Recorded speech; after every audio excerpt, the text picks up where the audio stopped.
বন্ধুরা, আশা করি সবাই ভালো আছেন। তো বন্ধুরা, এখন যে ছবিটার বিষয়ে কথা বলবো সেটা 1988 সালের একটা সিনেমা, যেখানে লিড চরিত্রে আমরা মিঠুন চক্রবর্তী এবং অমিতাভ বচ্চনকে একসঙ্গে দেখেছিলাম। ছবির নাম হচ্ছে গঙ্গা যমুনা সরস্বতী। তো এই ছবিটা আশা করি অনেকেই দেখে থাকবেন এই ছবিটা। তার কারণ এই ছবিটা প্রচণ্ড পপুলার সিনেমা ছিল, এবং সেই সময় আমি যে সময় 1996 বা 2000 সালের কথা বলি, সেই সময় কিন্তু ভিডিওর ক্যাসেটের প্রচণ্ড চল ছিল, এবং এই সিনেমাটাকে বারবার করে কিন্তু ভিডিওতে নিয়ে আসা হতো এবং সিনেমাটা দেখা হতো। এবং এই সিনেমার গানগুলো নিয়ে যদি কথা বলি, দেখুন গানগুলো খুবই ভালো। প্রত্যেকটা গান প্রচণ্ড পপুলার হয়েছিল। কিশোর কুমারের যে গলায় যে গানটা রয়েছে সেই গানটার কথা বলি, বা মোহাম্মদ আজিজের গলায় যে গানটা রয়েছে, প্যার কে ধুন শোনাতা হু আজ নয়া কে গাতা হু, ডিস্কো ভাঙ্গা, ওই যে ডিস্কো ভাংড়া যে গানটা রয়েছে ওই গানটা ব্যাপক জনপ্রিয়তা পেয়েছিল, এবং পাশাপাশি বাকি গানগুলো কিন্তু প্রচণ্ড বেশি জনপ্রিয়তা পেয়েছিল। এবং ছবিটার যদি স্টার কাস্ট নিয়ে আমরা কথা বলি, দেখুন ছবিটার স্টার কাস্ট যদি কথা বলি, দেখুন এখানে অভিনয় হয়েছেন অমিতাভ বচ্চন, তারপরে মীনাক্ষী, জয়াপদা, মিঠুন চক্রবর্তী, নিরুপদা, অমরেশ পুরী সহ আরও অনেকে কিন্তু ছবির মধ্যে অভিনয় করেছিল। ছবিটার পরিচালক, প্রযোজক, এই সমস্ত বিষয় নিয়ে যদি কথা বলি, তো তার আগে প্রত্যেকটা বন্ধুকে অনুরোধ করে রাখবো, চ্যানেলটা নতুন হয়ে থাকলে অবশ্যই আপনারা চ্যানেলটা সাবস্ক্রাইব করে নেবেন, আর যদি ভিডিওটি ভালো লেগে থাকে লাইক কমেন্ট শেয়ার করে দেবেন। তো এই ছবির পরিচালক হচ্ছেন মনমোহন দেশাই। ছবিটার গল্প লিখেছিলেন কাদের খান। ছবিটার চিত্রনাট্যের কাজ করেছেন কে শুক্লা। ছবিটার গল্প লিখেছিলেন প্রয়াগরাজ। ছবিটার সিনেমা ফটোগ্রাফির কাজ করেছেন প্রবীণ ভট্ট। ছবিটার সঙ্গীত করেছেন অনু মালিক। ছবিটার রান টাইম ছিল 187 মিনিট, মানে একটা বিরাট বড় সিনেমা, 3 ঘন্টার উপরে কিন্তু একটা সিনেমাটা ছিল। এবং এই সিনেমায় প্রায় 6-7টা গান ছিল, গানগুলো কিন্তু যথেষ্ট পপুলার হয়েছিল।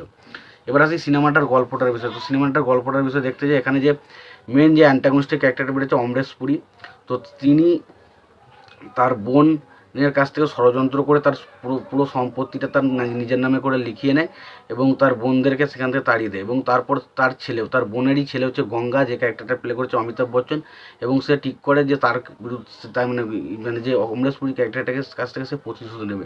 এবং প্রতিশোধ নেওয়ার আগে সে তখন সাধারণত ট্র্যাক্টর চালায়, এবং বিভিন্ন রকম ট্র্যাক্টরে সে বিভিন্ন রকম মালপত্র বহন করে। এবং সেই সময় সেই গঙ্গার ক্যারেক্টারটা হঠাৎ যমুনার সাথে তার যোগাযোগ হয়, এবং তারপর তার সাথে একটা ভালোবাসার সম্পর্ক তৈরি হয়। এবং দেখা যায় একটা টাইমের পর গঙ্গা যমুনা এমন একটা পরিস্থিতিতে পড়ে যায় যে তাকে ছেলে এবং তাকে মরতে হবে, এবং সে ছেলেটাকে বাঁচাতে পারলেও যমুনাকে সে বাঁচাতে পারে না, সে নদীর স্রোতে ভেসে যায়। এবং তারপর গঙ্গাও সেই সময় পুরো তার স্মৃতি হারিয়ে ফেলে, এবং সেই পুরোপুরি একটা অন্য জায়গায় চলে যায়। এবং তারপর আমরা দেখতে পাই এন্ট্রি মিঠুন চক্রবর্তী এবং অবশ্যই সরস্বতী বলে যে ক্যারেক্টার যারা প্লে করেছে জয়াপদা, তাদের আমরা এন্ট্রি দেখতে পাই। এবং তারা মানে অমিতাভ বচ্চনকে সেবা যত্ন করে সুস্থ করে, এবং পরবর্তী সময় তারা সব কিছুটা জানতে পারে যে তাদের পরিবারের বিরুদ্ধে কীভাবে ধোঁকা হয়েছে এবং তাদের বিরুদ্ধে কীভাবে হয়েছে। তখন তাদের ক্যারেক্টারটাও কীভাবে মানে অমরেশ পুরীর বিরুদ্ধে রুখে দাঁড়াচ্ছে, এবং তারা কীভাবে প্রতিশোধ নিতে তার সঙ্গে সাহায্য করছে, সেটা নিয়ে যে সিনেমা, যেটার নাম হচ্ছে অবশ্যই গঙ্গা যমুনা সরস্বতী। মানে গঙ্গার ক্যারেক্টারটা প্লে করছে আমাদের বচ্চন, এবং যমুনার ক্যারেক্টারটা প্লে করেছে অবশ্যই মীনাক্ষী, এবং সরস্বতী ক্যারেক্টার প্লে করেছে জয়াপদা।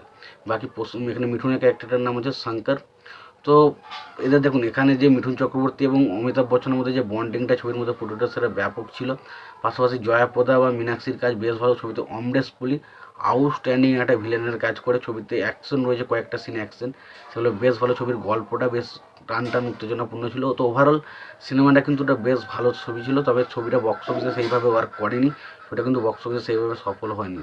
তো এই ছবিটা কিন্তু সেই সময় বক্স অফিসে সফল না হলেও তার পরবর্তী সময় যখন ক্যাসেটগুলো প্রচণ্ড বেশি জনপ্রিয়তা কিন্তু অর্জন করতে পেরেছিল। তো তোমরা যদি এই ছবিটা দেখে থাকো, তোমাদের কেমন লেগেছে ছবিটা জানিও। তোমাদের যদি ভিডিওটি ভালো লেগে থাকে লাইক কমেন্ট শেয়ার করে দিও। চ্যানেলটা নতুন হয়ে থাকলে অবশ্যই তোমরা চ্যানেলটা সাবস্ক্রাইব করে নিও, পাশে বেল আইকনটা অবশ্যই প্রেস করে দিও। ভালো থেকো, সুস্থ থেকো, দেখা হচ্ছে পরের ভিডিওতে।